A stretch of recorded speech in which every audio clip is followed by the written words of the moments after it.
In the sprawling expanse of western Nebraska, where the Platte River cuts its ancient path through endless grasslands, there stands a monument that few travelers notice. Mile marker 127 on Highway 26 passes unremarkably close to what appears to be nothing more than a weathered wooden cross, leaning at an odd angle against the persistent prairie wind. But step closer, and you'll discover something far more unsettling. The cross bears no name, no date of birth or death. Instead, carved deep into the weather-beaten wood, with what appears to be a crude knife, are the words, "Hear the hollow men. Gathered here, they gave their faces to the earth." Below this inscription, barely visible after decades of erosion, runs a list of 37 names. No surnames, no dates, just first names carved in a desperate, hurried hand. Mary, Thomas, Sarah, Ezekiel, Ruth, and 32 others whose identities have been lost to time and bureaucratic silence. This crude memorial stands 3 miles east of what was once called Ash Hollow, Nebraska. Today, official state records show no settlement ever existed at these coordinates. The topographical surveys, the census records, even the railroad maps from the 1930s have been scrubbed clean of any reference to this place. But the cross remains, weathered and forgotten. Marking a spot where something terrible happened in the winter of 1934, the story begins. As many American tragedies do, with hope born from desperation. The year 1934 marked the height of the Dust Bowl, when the very earth seemed to rebel against human ambition. Across the Great Plains, families watched their topsoil blow away in biblical clouds of dust, their crops withering in fields that had once been the breadbasket of America. Children developed dust pneumonia, cattle died with their lungs full of earth, and banks foreclosed on farms that had been in families for generations. It was into this landscape of despair that preacher Josiah Whitmore arrived in October 1934. He came not from the East, where seminary schools and established churches held sway, but from the West, from the barren stretches of Colorado where the dust storms were said to be worst of all. Whitmore was a tall, gaunt man with prematurely white hair and eyes the color of winter sky. His voice, witnesses would later recall, had a quality that seemed to bypass the ears and speak directly to something deeper in the human soul. Whitmore didn't arrive alone. He brought with him a small wagon train of followers, perhaps 15. Families, all bearing the hollow-eyed look of people who had seen too much hardship. They dressed simply, spoke little, and worked with the methodical precision of people who had found purpose in their suffering. But it was their leader who drew attention wherever they stopped. The preacher's message was simple and seductive. God had not abandoned his people. The dust storms, the failed crops, the economic collapse, these were not punishments, but tests. And those who passed the test would be granted something unprecedented in human history, a covenant with the earth itself, promised that the land would provide for them as it had provided for no one since the Garden of Eden. The earth is hungry, Whitmore would tell the desperate farmers and their families who gathered to hear him speak. It has been fed nothing but chemicals and machinery, treated like a slave instead of a partner. But the earth remembers those who honor it properly. The earth remembers those who make the proper offerings. Word of the preacher spread quickly through the drought-stricken counties of western Nebraska. Here was a man who spoke not of accepting suffering as God's will, but of ending it through proper understanding. His followers, those who had traveled with him from Colorado, served as living proof of his claims. 8. Their children were healthy, and bright died. Their few possessions were well maintained. And when they prayed, they did so with a fervor that seemed to make the very air around them shimmer with possibility. By November, Whitmore had established what he called the Ash Hollow community on a tract of land that officially belonged to no one. The section had been abandoned by its previous owner, a wheat farmer named Harold Brennan, who had simply walked away one day, leaving behind a half-built barn and a farmhouse with all the windows boarded shut. Local records showed that Brennan had deeded the land to the state before disappearing. But somehow the transaction had never been properly recorded. The property existed in a kind of legal limbo, ownerless and overlooked. Whitmore's followers, set about transforming the abandoned farmland with remarkable efficiency. They tore down Brennan's barn and used the lumber to construct a series of low, windowless buildings arranged in a perfect circle around what had once been the wheat field. At the center of this circle, they built something that defied easy description: part church, part barn, part amphitheater. The structure had no doors, only a series of archways that opened onto the central space, and its roof was left partially open to the sky. The speed of their construction was remarkable enough to draw notice from neighboring farms. What should have taken months was completed in weeks. The buildings rose from the prairie with the organic inevitability of mushrooms after rain. It was the quality of the work that truly unsettled those who observed it. The joints were perfect, the lines true, and every structure seemed to have been built not just to last, but to serve some specific purpose that was never quite explained. As winter approached, more families began to arrive at Ash Hollow. Came not in response to advertisements or formal invitations, but drawn by stories that spread through the farming communities like wildfire. Stories of crops that grew in soil where nothing else would take root. Stories of children who had stopped coughing, of adults who slept peacefully for the first time in years. Stories of a place where the dust storms simply ... stopped. The first documented account of something unusual at Ash Hollow came from Dr. Margaret Hoffman, public health inspector from North Platte, who had been dispatched to investigate reports of an unlicensed settlement. Her report, filed with the State Health Department on December 3, 1934, described a community that was unusually clean and well-organized, with no evidence of malnutrition or disease among the residents. But Dr. Hoffman's report also contained details that she seemed reluctant to include. She noted that the residents spoke in uniformly quiet tones, and that she observed no instances of laughter or raised voices during her 3-day visit.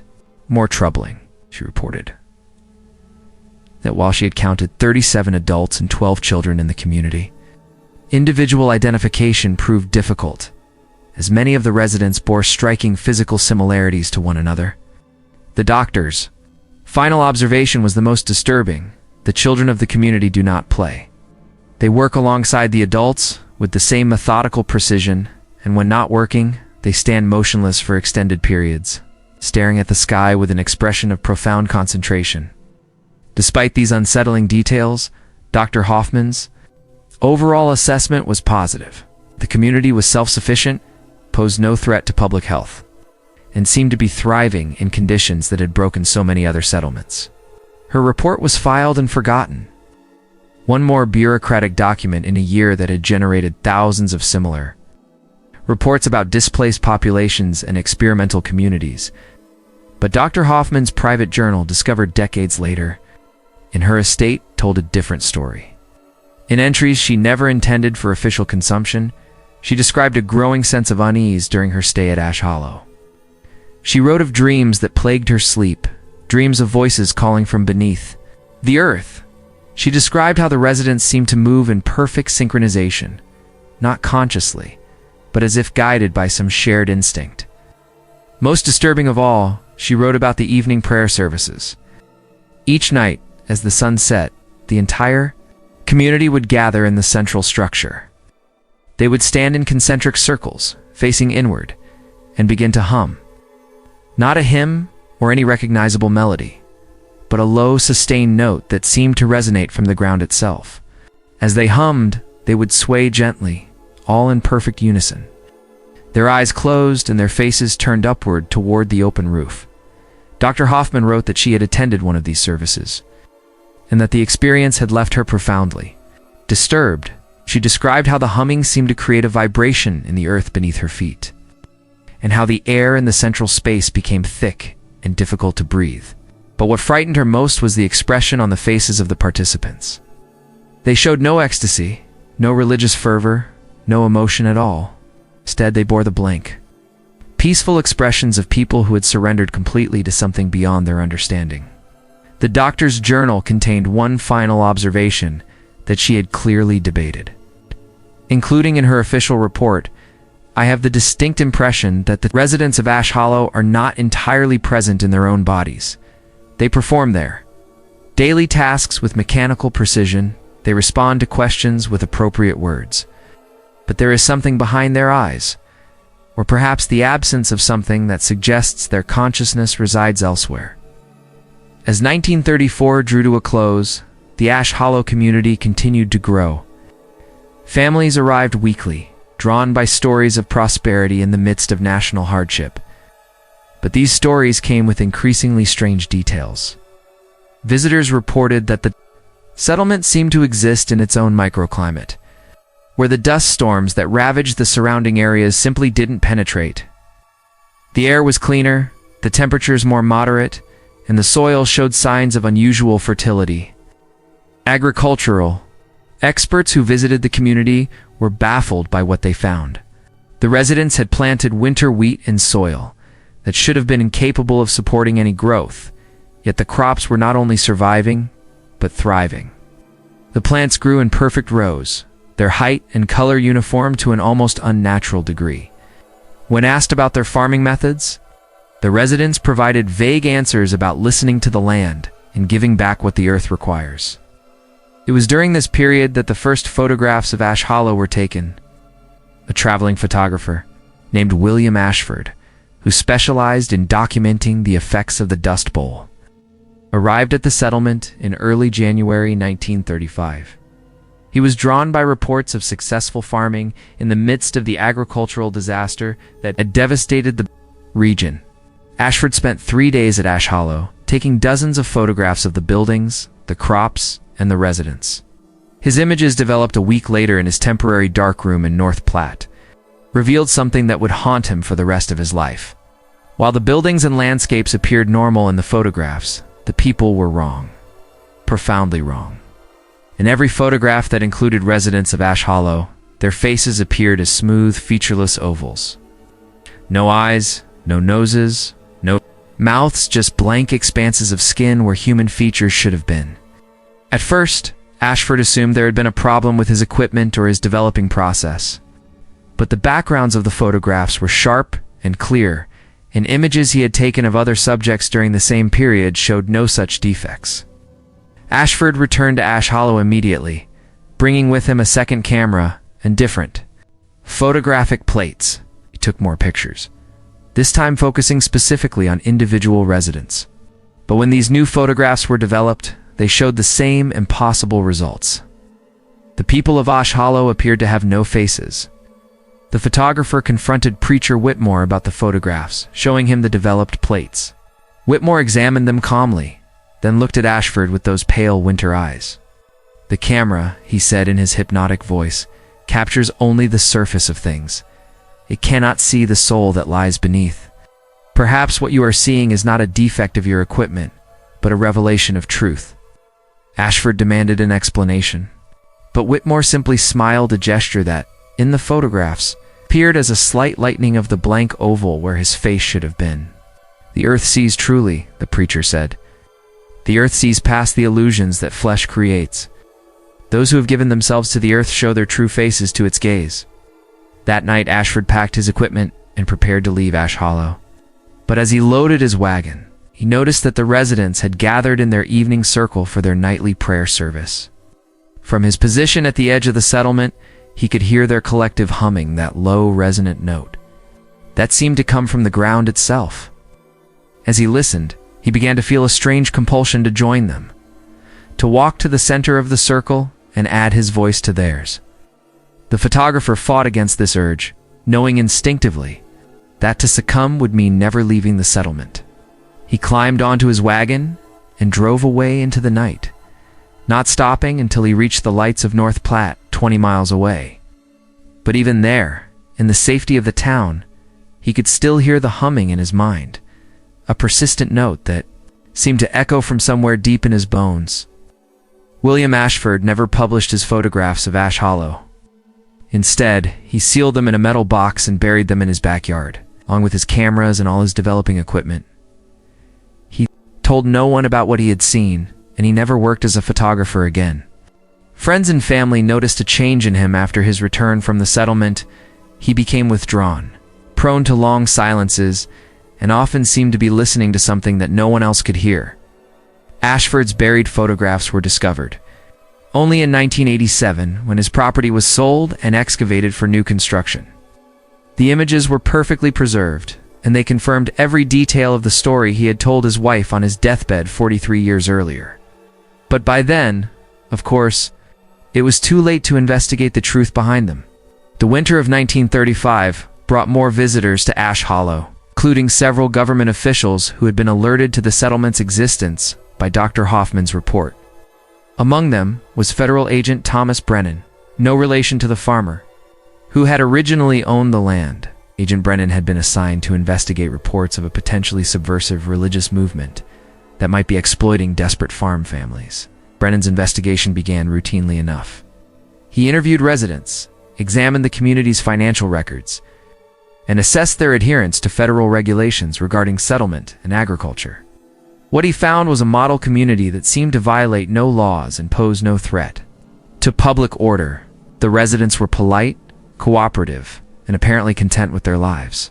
But like Dr. Hoffman before him, Agent Brennan began to notice disturbing details that didn't fit the picture of a normal farming community. The residents moved with an eerie synchronization, often beginning tasks simultaneously without any apparent communication. Their speech patterns were identical, with the same cadence and inflection, as if they were all reciting memorized lines, and their eyes held a depth that seemed to suggest vast empty spaces. The agent's investigation took on new urgency when he discovered that several of the residents were people who had been reported missing from other states. Sarah Kellerman, listed as a missing person from Kansas. Thomas Weatherby, who had disappeared from his farm in Colorado. Ruth Hannigan, whose family in Iowa had been searching for her for months. When confronted with these identifications, the residents showed no recognition of their previous lives. No awareness that they had families elsewhere who were desperate to find them. Agent Brennan attempted to interview these individuals privately, but they responded to his questions with the same vacant politeness, insisting that they had always lived at Ash Hollow, that they had no memory of any other life. When he pressed them about their families, they would tilt their heads slightly, as if listening to something he couldn't hear, then smile and change the subject. The agent's breakthrough came when he discovered Preacher Whitmore's private study, hidden beneath the main building of the settlement. The room was accessed through a trapdoor concealed under a loose floorboard, and it contained documents that revealed the true nature of the Ash Hollow community. The papers included detailed charts tracking the arrival of each resident, their integration process, and their contribution to the collective. But these weren't the records of a normal religious community. They were written in a mixture of English and symbols that seemed to have no connection to any known language. The symbols appeared to be carved, rather than written, etched into the paper with such force that they had cut completely through multiple pages. More disturbing were the anatomical drawings scattered throughout the documents. They showed human figures in various stages of what appeared to be transformation. The drawings progressed from normal human anatomy to increasingly abstract forms, with the final images showing bodies that seemed to be composed of root systems and soil rather than flesh and bone. Agent Brennan also discovered what appeared to be a detailed map of underground tunnels that stretched beneath the entire settlement. The map showed a vast network of passages that connected every building and extended far beyond the visible boundaries of the community. At the center of this network was a large chamber marked with symbols that matched those found in the other documents. But the most chilling discovery was a ledger that recorded what Whitmore called the tithing schedule. The entries showed that each resident was expected to make regular contributions to what was described as the deepening. These contributions were measured not in money or goods, but in something called essence units. The ledger showed that newer residents contributed small amounts, while those who had been in the community longer contributed increasingly larger portions of their essence, until they reached what was marked as full integration. The final entry in the ledger was dated from March 15, 1935, just 2 weeks away. It was labeled the Great Offering and showed that all residents were scheduled to contribute their remaining essence in a single ceremony that would, according to the notes, complete the covenant and bind the earth to our purpose for all time. Agent Brennan realized that he had stumbled upon something far more dangerous than a simple religious cult. The document suggested that Whitmore had developed some method of extracting the fundamental life force from his followers, using it to create an unnatural bond with the land itself, the improved soil, the resistance to dust storms. The perfect crops, all of it was being sustained by the gradual consumption of human consciousness. The agent attempted to leave the settlement that night, but found his way blocked by residents who had gathered silently around the perimeter of the community. They didn't speak or threaten him, but simply stood in the darkness, their faces turned toward him with expressions of patient expectation. When he tried to push past them, they moved to block his path, still silent, still patient, but absolutely implacable. Brennan was forced to return to his quarters where he spent the night, barricading himself in and planning his escape. But as the hours passed, he began to hear the humming that had so disturbed previous visitors. It started as a barely audible vibration, but gradually grew louder and more insistent. The sound seemed to come from the earth itself, rising through the floorboards and walls until it filled the entire room. As the humming intensified, Agent Brennan found his thoughts becoming increasingly difficult to organize. His mind felt heavy, sluggish, as if it were being pressed down by some enormous weight. He struggled to remember why he had come to Ash Hollow, what he was supposed to be investigating. The documents he had discovered seemed suddenly unimportant. Their warnings about danger nothing more than the paranoid fantasies of an overactive imagination. By dawn, the humming had stopped, and with it, Agent Brennan's resistance. He emerged from his quarters to find the settlement continuing its daily routines as if nothing had happened. The residents greeted him with the same polite smiles, offered him breakfast, and asked about his plans for the day. When he mentioned his desire to leave, they nodded understandingly and assured him that he was welcome to go whenever he felt ready. But Agent Brennan found that he was no longer quite sure what ready meant. His urgency to escape had faded, replaced by a growing sense that perhaps he had been hasty in his judgment of the community. The residents seemed genuinely happy. After all, they had found a solution to problems that were destroying families across the country. Perhaps there was something to learn from their methods. The agent spent another day at Ash Hollow, then another. Each night, the humming returned, and each morning, his memories of the previous day's concerns grew a little fainter. By the end of the week, he had stopped mentioning his intention to leave. By the end of the second week, he had stopped mentioning the outside world at all. Agent Brennan's final report to his superiors was filed on March 10, 1935, just 5 days before the date marked in Whitmore's ledger for the Great Offering. The report was brief and uncharacteristically vague. It stated that the Ash Hollow community posed no threat to federal interests, that the residents were law-abiding citizens, pursuing a legitimate agricultural experiment, and that no further investigation was warranted. The report concluded with a personal note that his supervisors found puzzling. "I have decided to extend my stay at Ash Hollow indefinitely. The work here is of great importance, and I believe I can contribute to their research in ways that will benefit the entire region. Please consider this my resignation from federal service, effective immediately." Agent Brennan was never seen again outside of Ash Hollow. His family in Washington, D.C. received a single letter from him, postmarked from Nebraska, but containing no return address. The letter was brief and written in handwriting that his wife later said looked like his, but felt somehow unfamiliar. It simply stated that he had found his true calling and would not be returning home. As March 15th approached, several residents of the surrounding area reported strange phenomena near the Ash Hollow settlement. Farmers working their fields reported hearing what sounded like singing coming from underground, a chorus of voices that seemed to rise from the earth itself. The sound was described as beautiful, but deeply unsettling, like a hymn sung in a language that predated human speech. Others reported seeing lights in the sky above the settlement, not the familiar patterns of stars, but slow-moving illuminations that pulsed in rhythm with the underground singing. The lights were visible for miles, but only from certain angles, and they seemed to cast shadows that moved independently of their sources. On the night of March 14th, several neighboring farmers reported that their animals had become extremely agitated. Cattle bellowed and pressed against their fences, trying to move away from the direction of Ash Hollow. Horses refused to be ridden. and chickens fled their coops to huddle in the farthest corners of their enclosures. Dogs howled constantly, and cats disappeared entirely, not returning for days. The disturbances peaked just before dawn on March 15th. Residents of farms up to 20 miles away reported being awakened by what sounded like a tremendous bell tolling underground. The sound was felt as much as heard, a deep vibration that seemed to emanate from the very bedrock of the region. With each toll, the singing grew louder, and the lights in the sky grew brighter. Then, at exactly sunrise, everything stopped. The singing ceased, the lights vanished, and the underground bell fell silent.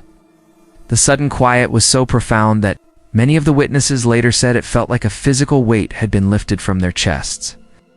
Animals gradually calmed, and the normal sounds of dawn began to return. But when the sun rose fully, revealing the landscape in clear detail, the Ash Hollow settlement was gone. Not destroyed, not abandoned, gone. The buildings that had stood in perfect circles around the central structure had vanished completely, leaving behind only patches of unusually dark soil where their foundations had been. The fields that had shown such miraculous growth were now barren earth, with no trace of the crops that had flourished there just days before. The first person to investigate the site was Harold Dunning, a farmer whose property bordered the area where Ash Hollow had stood. Dunning had been one of the witnesses to the night's disturbances, and when morning came, he rode out to see what had become of his neighbors. What he found defied explanation. The settlement had not been destroyed by fire or storm, it had simply ceased to exist. The ground where the buildings had stood was perfectly level, as if nothing had ever been built there. But the soil was wrong, darker and richer than anything found naturally in the region, and it had a strange oily texture that clung to his boots. More disturbing were the holes. Scattered across the area where the settlement had been, Dunning found dozens of perfectly round holes in the ground, each about the size of a human body. The holes were deep, so deep that when he dropped stones into them, he never heard them hit bottom. They were arranged in a pattern that seemed deliberate, forming concentric circles around what had been the central structure. At the center of the pattern where Whitmore's church had stood, Dunning found a single wooden cross. It was crude, clearly hand-carved, and it bore the inscription that still marks the site today. Here the hollow men gathered, here they gave their faces to the earth.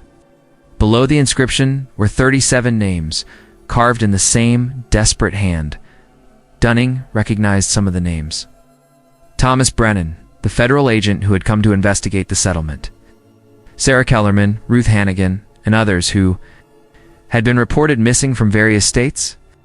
But there were other names too, names that belonged to people who had never been reported missing, who had simply vanished from their lives without anyone thinking to look for them. The farmer reported his discovery to the local sheriff, who in turn contacted state authorities. Within days, a team of investigators arrived at the site, but they found little more than Dunning had described. The holes were measured and photographed, but attempts to explore them were abandoned when ropes lowered into the depths simply disappeared, cut through by something that left no marks on the remaining sections. Soil samples were taken and analyzed, but the results were inconclusive. The earth was unusually fertile, rich in minerals that shouldn't have been present in the region. But there was no explanation for how they had gotten there. More puzzling, the soil showed signs of recent biological activity root systems, decomposed organic matter, traces of nutrients that suggested recent plant growth, but there were no plants to be found. The official investigation concluded that the Ash Hollow community had been the victim of some kind of natural disaster, possibly a localized earthquake or sinkhole that had swallowed the settlement. The residents were presumed dead, their bodies lost in the geological catastrophe that had destroyed their homes. But the investigators' private reports, filed away in state archives and forgotten for decades, told a different story. Several of the investigators reported experiencing the same auditory hallucinations that had plagued earlier visitors to the settlement. They heard singing coming from the holes in the ground, faint but unmistakably human voices calling from somewhere deep beneath the earth. One investigator, Dr. Edmund Marsh, a geologist from the University of Nebraska, reported that his instruments detected unusual seismic activity in the area. The readings suggested massive structural changes, in the underground rock formations, as if enormous caverns had been carved out of the bedrock in a matter of hours. But when he attempted to map these changes, his equipment malfunctioned, producing readings that were physically impossible. Dr. Marsh also reported finding what appeared to be human artifacts in the soil samples, not tools or clothing, but organic materials that seemed to be part human tissue and part plant root system. The samples were sent to laboratories for analysis, but the results were classified and never made public. The investigation was quietly closed after 2 weeks, and the site was officially designated as geologically unstable. Warning signs were posted to keep curious visitors away, and the area was removed from all official maps and surveys. The families of the missing residents were told that their loved ones had been killed in a natural disaster, and death certificates were issued based on the presumption of death by geological catastrophe. But the people who lived near the site knew better. They had heard the singing, seen the lights, felt the earth shake with that terrible underground bell. They knew that whatever had happened at Ash Hollow was not natural, and they knew that it was not over. In the months following the disappearance of the settlement, strange phenomena continued to plague the region. Farmers reported that their crops would not grow in soil that had been blown from the direction of the former settlement. Animals refused to graze in fields where the dark earth had spread. And water wells in the area began to produce liquid that tasted of minerals and something else, something organic and unsettling. More disturbing were the dreams that began to affect residents of the surrounding area. People reported identical nightmares in which they found themselves walking through underground tunnels, following the sound of singing toward a vast chamber where figures in white robes waited in patient silence. The dreams were vivid and recurring. Those who experienced them often woke with the taste of earth in their mouths and the sound of humming in their ears. Children were particularly susceptible to these dreams, and several families reported that their children had begun to sleepwalk, inevitably heading in the direction of the former settlement. Parents took to locking their doors and windows at night, but the children would sometimes be found standing in their yards, staring toward the site where Ash Hollow had been, their eyes open, but unseeing. The most disturbing incident occurred 6 months after the settlement's disappearance. A family named Morrison, who lived 5 miles from the site, reported that their 8-year-old daughter had vanished from her bedroom during the night. Search party was organized, and the girl was found the next morning standing at the edge of the area where Ash Hollow had been. Perfectly unharmed, but with no memory of how she had gotten there. When questioned, the girl insisted that she had been playing with other children in a place she described as the garden under the ground. She said that the other children had taught her songs and games, and that they had promised she could come back to play with them again soon. But when pressed for details about these other children, she became confused and eventually claimed that she had made up the entire story. The girl's parents moved away from the area within a week, but before they left, they shared a disturbing detail with their neighbors. Their daughter had returned home with soil under her fingernails, not the regular dirt of the Nebraska prairie, but the same dark, rich earth that had been found at the site of the former settlement. The soil was still there 3 days later, despite multiple baths, as if it had somehow bonded with her skin. As the first anniversary of the settlement's disappearance approached, the phenomena in the region began to intensify. The singing from underground became more frequent and more audible, sometimes lasting for hours at a time. The holes in the ground, which had been carefully measured and monitored, began to show signs of change. They were growing wider, and some of them were beginning to connect, forming a network of tunnels that stretched beneath the entire area. Local authorities attempted to fill the holes with concrete, but the material simply disappeared, as if it were being absorbed into the earth itself. Engineering surveys suggested that the tunnel system was not only expanding but also deepening, creating a vast underground complex that defied all conventional understanding of geology. It was during this period that the first direct contact with the missing residents occurred. A farmer named Jacob Winters was working his fields on the morning of March 15, 1936, exactly 1 year after the settlement's disappearance, when he heard someone calling his name. He looked up to see a figure standing at the edge of his property, waving to him with apparent friendliness. As Winters approached, he recognized the figure as Thomas Brennan, the federal agent who had been investigating. Ash Hollow before it vanished. Brennan appeared exactly as he had a year earlier, dressed in the same clothes and showing no signs of having aged or suffered any hardship. But there was something wrong with his appearance, something that Winters couldn't quite identify at first.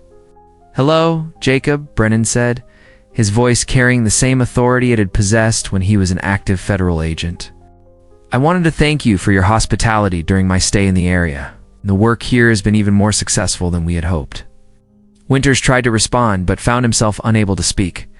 There was something about Brennan's presence that seemed to drain the strength from his limbs and the thoughts from his mind.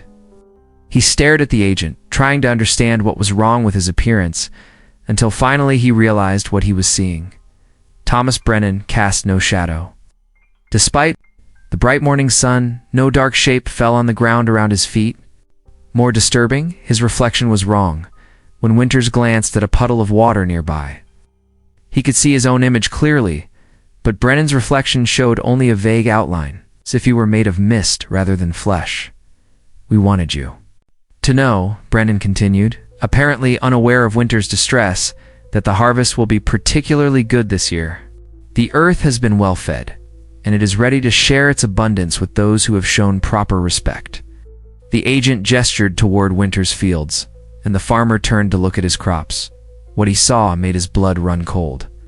The plants that had been struggling to grow in the drought-stricken soil were now lush and green, standing in perfect rows with mathematical precision. But they were wrong. The corn stalks were too tall, the wheat too golden, and all of them seemed to sway in rhythm with each other, despite the absence of any wind. When Winters turned back to respond, Brennan was gone. The farmer searched the area frantically, but found no trace of the agent's presence. There were no footprints in the soil, no indication that anyone had been there at all. But the crops remained changed, and over the following weeks they continued to grow with unnatural vigor. The harvest that year was indeed abundant, but Winters found that he could not bring himself to eat any of the food produced by his transformed fields. The vegetables were too perfect, too uniform, and they had a taste that he couldn't identify as something earthy and organic, but with an underlying flavor that reminded him of the smell of freshly turned soil in a graveyard. Other farmers in the region reported similar encounters with residents of the former settlement. The missing people appeared at random times and places, always looking exactly as they had before their disappearance, always speaking of the success of their work and the abundance that was to come. But they cast no shadows, left no tracks, and vanished without warning when questioned too closely. These appearances became more frequent as the second anniversary of the settlement's disappearance approached. The missing residents seemed to be preparing for something, organizing themselves for some kind of event that they described in vague terms as the next phase, or the expansion. Their behavior suggested that whatever had happened at Ash Hollow was not an ending, but a beginning. The truth of their intentions became clear on the night of March 14, 1937, residents throughout the region reported seeing lights moving beneath the ground, following what appeared to be the tunnel system that had been expanding since the settlement's disappearance. The lights were accompanied by the same singing that had been heard intermittently for the past 2 years, but now it was louder, more organized, and clearly purposeful. As the lights moved through the underground network, they seemed to be marking territory, claiming land for some purpose that the surface dwellers could not understand. Wherever the lights passed, the soil above became more fertile, the plants more vigorous, and the very air seemed to take on a different quality, thicker, more humid, with a scent that reminded observers of deep forests and rich compost. The climax came at dawn on March 15th, when the lights converged on a point approximately 10 miles from the original settlement site. The ground at this location began to crack and shift, and from the fissures emerged a structure that defied all rationale. Explanation. It was not built, it grew. It's like a plant pushing through soil, but made of wood and stone and materials that seemed to shift and change as observers watched. The structure rose from the earth in a matter of minutes, twisting upward in a spiral, pattern that hurt the eyes to follow. It was part church, part monument, part organic growth, and it pulsed with a rhythm that matched the beating of a human heart. As the structure reached its full height, perhaps 50 feet? Though estimates varied wildly among witnesses, figures began to emerge from the openings in its sides. They were the missing residents of Ash Hollow, but changed. Their movements were too fluid, too synchronized, as if they were all part of a single organism rather than individual people. They wore the same simple clothes they had worn 2 years earlier, but the garments seemed to be made of living material, shifting and breathing with their wearers. The figures arranged themselves in concentric circles around the new structure, just as they had done during their evening prayers at the original settlement. But this time, they were not alone. From the ground around them emerged others, dozens. Then hundreds of people who had gone missing from towns and farms across the Great Plains over the past 2 years. They had been taken so gradually, so quietly, that their disappearances had barely been noticed. A drifter here, a widow there, children who had wandered too far from home, elderly people who had simply vanished from their beds one night. All of them bore the same serene, empty expression that had characterized the original residents of Ash Hollow. All of them moved with the same uncanny coordination, and all of them began to sing in perfect harmony, their voices creating a sound that seemed to come from the earth itself rather than from human throats. The singing continued for 3 days and 3 nights, audible for miles in every direction. Government officials, alerted by reports from local authorities, arrived to investigate, but they found their vehicles unable to approach within a mile of the site. The engines would simply stop, the electronics would fail, the occupants would find themselves overwhelmed by an urge to abandon their mission and return home. On the 3rd night, the singing reached a crescendo that shattered windows in nearby towns and caused livestock to flee in panic. At the peak of this cacophony, the structure began to glow with a light that had no identifiable source. The light was visible from space, according to military reports that were classified. Immediately after the incident, then, as suddenly as it had begun, everything stopped. The singing ceased, the light vanished, and the structure began to sink back into the earth. The assembled figures watched calmly as their gathering place disappeared, then began to disperse, walking in different directions across the prairie until they faded into the distance. By morning, the site showed no trace of the previous night's events. The ground was level and unmarked, covered with grass that appeared to have been growing there for decades. The only evidence that anything unusual had occurred was the soil itself, which had the same dark, rich quality that had characterized the original Ash Hollow site. But the dispersal of the figures marked the beginning of a new phase in the phenomenon. Instead of gathering in a single location, the missing residents began to spread across the region, appearing in towns and cities throughout the Great Plains. They took jobs, rented apartments, integrated themselves into communities with the same quiet efficiency they had shown in their original settlement. To casual observers, they seemed like ordinary people rebuilding their lives after the hardships of the Dust Bowl. They were polite, hardworking, and caused no trouble. But those who looked more closely began to notice the same unsettling details that had characterized the original Ash Hollow community. The newcomers all spoke in the same measured cadence, moved with the same synchronized precision, and showed the same blank patience in their interactions with others. More disturbing, their presence seemed to have a transformative effect on the communities they joined. Gardens became more productive, local businesses prospered, and the general quality of life improved noticeably. But these benefits came with a price that was not immediately apparent. People who lived and worked closely with the newcomers began to change, becoming quieter, more focused, and less emotionally expressive. They started spending more time alone, often staring at the ground with expressions of profound concentration. Children were particularly susceptible to this influence. They would play with the newcomers' children who had not been seen during the original settlement, but who appeared to be the same age as local kids. These games were quiet and methodical, lacking the noise and chaos that typically characterized childhood play. Parents who observed these interactions reported feeling deeply unsettled, but they could not articulate exactly what was wrong. The transformation was gradual, but relentless. Over the course of months, entire families would begin to exhibit the same characteristics as the original Ash Hollow residents. They would speak less, smile less, and show an increasing fascination with gardening and agriculture. Their homes would become unnaturally clean and organized. Their daily routines would become rigidly structured. And their conversations would focus increasingly on subjects related to the land and its cultivation. By 1940, the phenomenon had spread to dozens of communities across Nebraska, Kansas, Colorado, and surrounding states. Federal investigators, working under the highest levels of classification, estimated that as many as 10,000 people had been affected by what they termed the Ash Hollow contagion. But their attempts to study or contain the phenomenon were consistently thwarted by the same problems that had plagued earlier investigations. Anyone who spent extended time studying the affected communities would begin to show signs of the transformation themselves. Investigators would arrive with clear objectives and rigorous scientific methods. But within weeks, they would start filing reports that praised the community's agricultural innovations and recommended expanding their techniques to other regions. Their concern about the unusual behavior of the residents would fade, replaced by admiration for their peaceful, productive lifestyle. The most comprehensive investigation was conducted by Dr. Elizabeth Hartford, a psychiatrist from Harvard Medical School who had been recruited by the federal government to study what officials believed was a form of mass hypnosis or psychological conditioning.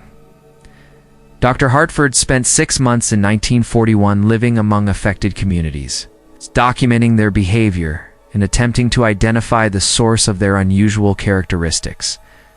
Her initial reports were clinical and objective, detailing the synchronization of behavior, the uniformity of speech patterns, and the absence of normal emotional responses. But as her investigation continued, her reports began to change. She started describing the communities in increasingly positive terms, emphasizing their social harmony, environmental consciousness, and freedom from the conflicts that plagued other settlements. Dr. Hartford's final report, submitted in December 1941, concluded that the affected communities represented an evolutionary step forward in human social organization. She argued that their behavior was not the result of psychological manipulation, but of a deeper understanding of humanity's relationship with the natural world. She recommended that the federal government support the expansion of these communities, rather than investigating them as potential threats. The report was classified immediately, and Dr. Hartford was recalled to Washington for debriefing.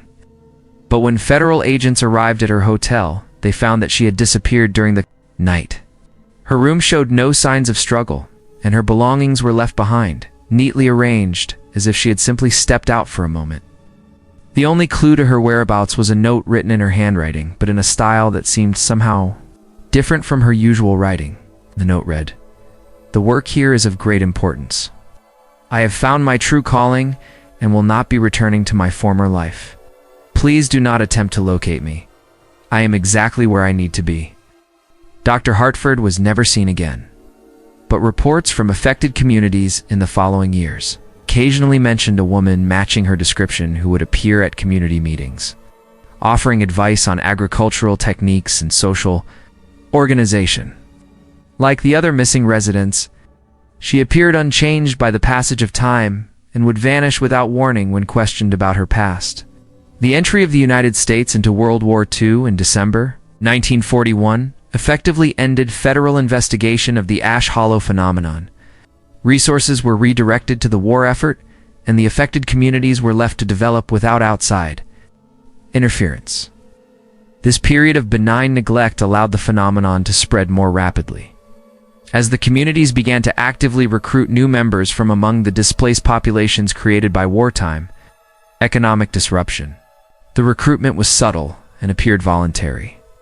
The communities would offer employment, housing, and social support to families who had been disrupted by the war. They would provide food to those who were hungry, shelter to those who were homeless, and hope to those who had lost faith in the future.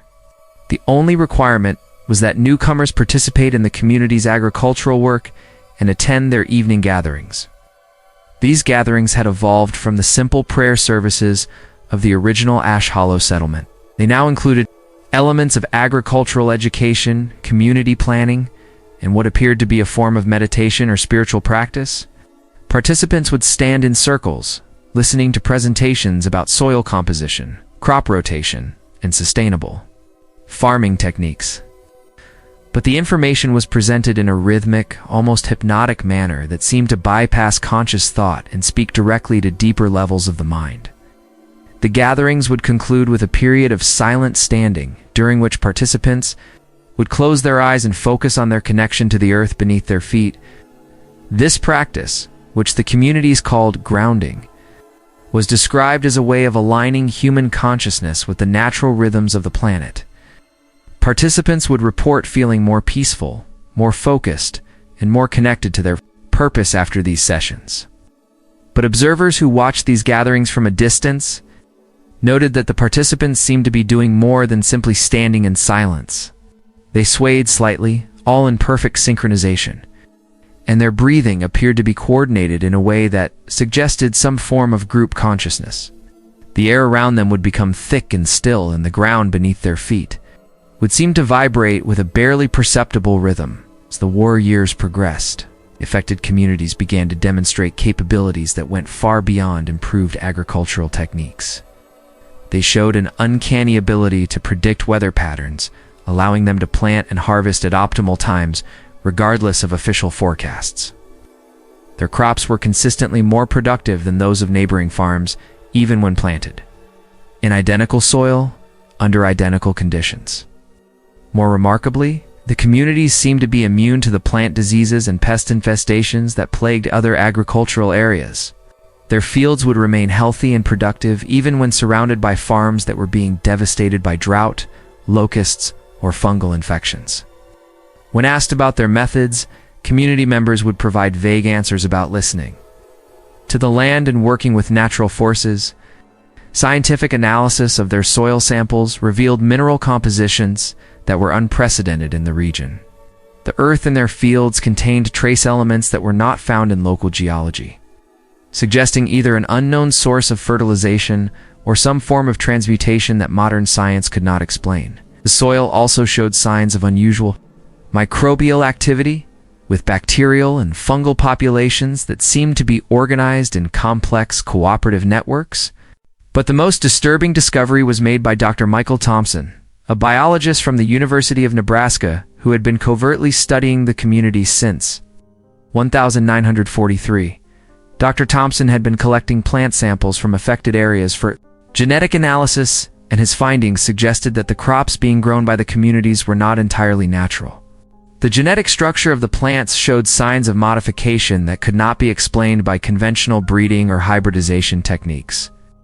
The modifications appeared to be designed to maximize the plant's ability to extract nutrients from the soil and to resist environmental stresses. But the changes were not random. They followed patterns that suggested intelligent design by an entity with an understanding of genetics that far exceeded human knowledge. More disturbing, the plants showed signs of what Dr. Thompson termed responsive adaptation. They seemed to be able to modify their own genetic structure in real time, adjusting their metabolism and physical characteristics to match changing environmental conditions. This ability was not limited to individual plants. Entire fields would coordinate their responses, creating a collective organism that functioned as a single, complex entity. Dr. Thompson's research was complicated by his growing suspicion that the plants were not just adapted to their environment, but were actively modifying it. Soil samples taken from fields that had been cultivated by the communities for several years showed evidence of ongoing chemical changes that seemed to be preparing the earth for some unknown purpose. The changes were subtle but consistent, suggesting a long-term transformation that was still in progress. The biologist's investigation took on new urgency when he discovered that the genetic modifications were not confined to the plants. Animals that grazed in the community's fields began to show similar adaptations, developing enhanced disease resistance and improved nutritional efficiency. More troubling, humans who consumed food grown in these fields showed subtle but measurable changes in their blood chemistry and neurological function. Dr. Thompson's final report, submitted to federal authorities in 1945, warned that the affected communities were engaged in a form of biological warfare against the normal ecosystem. He argued that their agricultural techniques were not just improving crop yields, but were systematically replacing the natural flora and fauna of the region with modified organisms that served some unknown agenda. The report concluded with an urgent recommendation that the communities be quarantined and their agricultural products be banned from distribution. Dr. Thompson warned that the biological changes he had observed were accelerating, and that failure to act quickly could result in the transformation of the entire Great Plains ecosystem. The report was classified and filed away, and Dr. Thompson was informed that his research had been deemed not in the national interest. He was reassigned to a different project and forbidden from continuing his work on the affected communities. But like so many others who had investigated the phenomenon, Dr. Thompson found that his memories of the research began to fade, replaced by a growing sense that he had been pursuing a trivial academic question rather than a genuine threat. Within a year, Dr. Thompson had left academic research entirely and had moved to a small farming community in eastern Nebraska. His colleagues noted that he had become increasingly interested in sustainable agriculture and organic farming techniques. He would spend hours walking through fields, examining soil samples, and discussing crop rotation with local farmers. When asked about his previous research, he would claim that he had always been more interested in practical applications than theoretical science. The end of World War II brought new challenges and opportunities for the affected communities. The return of veterans and the economic boom that followed created a demand for agricultural products that the communities were uniquely positioned to supply. Their crops were not only more productive than those of conventional farms, but they were also more nutritious and longer lasting. Food distributors began to seek out their products, and the community's influence began to spread beyond their immediate geographical boundaries. The post-war period also saw the first attempts by the communities to establish formal political influence. Community members began to run for local offices, serving on town councils, school boards, and agricultural committees. They were model citizens and honest, hardworking, and deeply committed to their community's welfare. They promoted policies that supported sustainable agriculture, environmental conservation, and social cooperation. But their political involvement followed the same patterns as their agricultural work. They would coordinate their activities with unusual precision, supporting identical policies and using nearly identical language in their public statements. They would vote as a bloc, not just within individual communities, but across entire regions, as if their decisions were being made by a single, distributed intelligence. The community's political influence grew steadily throughout the 1950s and 1960s. They established networks of cooperation that spanned multiple states, sharing resources and information with an efficiency that impressed business analysts and government officials. They became major suppliers of agricultural products to food processing companies, and their techniques were studied and adopted by agricultural colleges and extension services. But this success came with costs that were not immediately apparent. Regions that adopted the community's agricultural techniques began to show the same patterns of social and biological transformation that had characterized the original affected areas. People became quieter, more focused, and more interested in agricultural pursuits. Local ecosystems began to change, with native species being gradually replaced by the community's modified organisms. The transformation was so gradual and so beneficial in its immediate effects that it was rarely noticed or questioned. Communities that had been struggling economically would begin to prosper. Crime rates would drop, social conflicts would diminish, and civic participation would increase. The changes were welcomed by most residents, who saw them as signs of progress and social evolution. But a few observers began to notice troubling patterns. Dr. Sarah Mitchell, a sociologist from the University of Chicago, spent 5 years in the 1960s studying communities that had been influenced by the Ash Hollow phenomenon.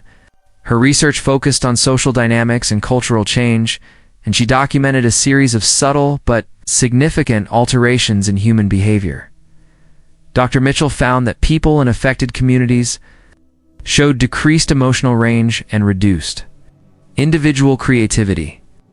They were more cooperative and less competitive, more focused on group goals, and less concerned with personal achievement.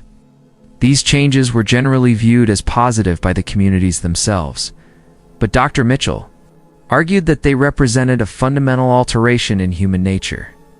Her most disturbing finding was that the changes appeared to be heritable. Children born in affected communities showed the same behavioral characteristics as their parents, even when raised in different environments. This suggested that the ascent phenomenon was not just cultural or psychological, but involved actual genetic modification of the human species. Dr. Mitchell's research was never published. Her academic career was quietly terminated, and she was denied tenure at several universities. Her research notes were confiscated by federal authorities, and she was warned that discussing her findings would be considered a threat to national security. Like so many others who had investigated the phenomenon, she eventually stopped asking questions and began to express admiration for the community's achievements. By the 1970s, the influence of the Ash Hollow phenomenon extended across much of the American Midwest. Millions of people lived in communities that had been directly or indirectly affected by the transformation. They produced a significant portion of the nation's food supply, controlled numerous local and state political offices, and had established a network of educational and cultural institutions that promoted their values and techniques. The phenomenon had achieved a kind of cultural camouflage. It's becoming so integrated into American society that it was no longer visible as a foreign influence. The community's agricultural techniques were taught in agricultural colleges. Their social organizational methods were studied by business schools. Their political philosophy was embraced by environmental and social justice movements. The original purpose of the phenomenon, whatever intelligence or agenda had driven the creation of Ash Hollow, remained hidden. The communities continued to grow and spread, following patterns that suggested a long-term strategy that was still being implemented. They were patient, methodical, and inexorably successful in their quiet conquest of American agriculture and society. The true nature of their plan became apparent only in the 1980s, when satellite imagery and computer modeling revealed the scope of the transformation they had achieved. The affected regions formed a vast network of interconnected communities that stretched across the Great Plains like a neural network. The pattern was not random. It followed geological and hydrological features that suggested an intimate knowledge of the continent's underlying structure. Analysis of the network revealed that the communities were not just growing food, they were systematically modifying the ecosystem of the entire region. The plants they grew, the animals they raised, and the soil they cultivated were all part of a vast biological system that was gradually replacing the natural environment with something entirely new. The system was remarkably sophisticated, incorporating feedback loops, resource distribution networks, and adaptive mechanisms that allowed it to respond to changing conditions with almost instantaneous efficiency. It was, in effect, a single organism that spanned thousands of square miles and included millions of individual components, both biological and human. But the most disturbing discovery was that the system was not confined to the American Midwest. Similar networks were being identified in other agricultural regions around the world: the Ukraine, the Argentine Pampas, the Australian wheat belt, and the Canadian prairies. All showed the same patterns of modified crops, altered ecosystems, and transformed human populations. The phenomenon that had begun with a single settlement in Nebraska had become a global transformation that was systematically replacing the natural biosphere with something designed and controlled by an unknown intelligence. The process was so advanced that reversal might no longer be possible, even if the will to attempt it existed. Today, more than 90 years after the establishment of Ash Hollow, the transformation continues. The communities that began with Preacher Whitmore's promise of a covenant with the earth have become a dominant force in global agriculture and environmental policy. Their techniques are taught in universities, their products are sold in supermarkets worldwide, and their philosophy has become mainstream environmentalism. The original Ash Hollow site remains unmarked and officially non-existent. The crude wooden cross that Harold Dunning found in 1935 still stands, weathered but intact, marking the place where 37 people gave their faces to the earth. The inscription is barely legible now, the names almost worn away by decades of prairie wind and rain. But the site is not abandoned. On quiet nights, when the wind is still and the moon is dark, Travelers on Highway 26 report hearing singing. Coming from the direction of the cross, it is faint and distant, but unmistakably human, a chorus of voices raised in harmony, singing songs that seem to come from the earth itself. Some say the singing is strongest on March 15th, the anniversary of the Great Offering. Others claim it can be heard whenever the moon is new, when the darkness is deepest and the boundary between the living and the transformed grows thin. A few insist that the singing never stops, that it is always there for those who know how to listen, a constant reminder of the covenant that was made and the price that was paid. The voices sing of patience, of growth, of the slow and inevitable transformation of the world. They sing of the hollow men who gave up their faces and their names to become part of something larger than themselves. They sing of the promise that was made and the promise that is still being kept, the promise of a world where the earth and its caretakers are united in purpose, where the boundary between human and natural has been erased, and where the ancient hunger of the soil is finally satisfied.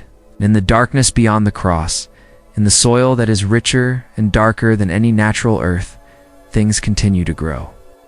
Things that are not quite plant and not quite animal, but something new, something that serves the network that spans the globe and reaches toward a future that no purely human mind can comprehend. The gospel of Ash Hollow continues to spread, carried not by preachers or evangelists, but by the food we eat, the soil we tend, and the very air we breathe.